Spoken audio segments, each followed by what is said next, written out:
ఈరోజు దేవుని వాక్యము కీర్తనలు 67:7. దేవుడు మమ్మను దీవించును, బూదిగంత నివాసులందరూ ఆయన యందు భయభక్తులు నిలుపుదురు అని వాక్యం సెలవిస్తుంది. దేవుడు మనల్ని దీవిస్తాడు ఖచ్చితంగా. అది ఆలస్యమైన ఖచ్చితంగా ఆయన మనల్ని దీవిస్తాడు.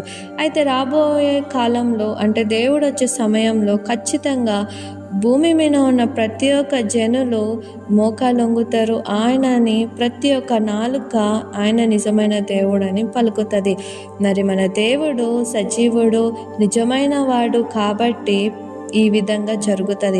మరి మనము దేవుని పట్ల ఏ విధంగా ఉంటున్నామో, ఆయన మనల్ని దీవిస్తాడు అని మనం ఆశ కలిగి ఉంటున్నామా?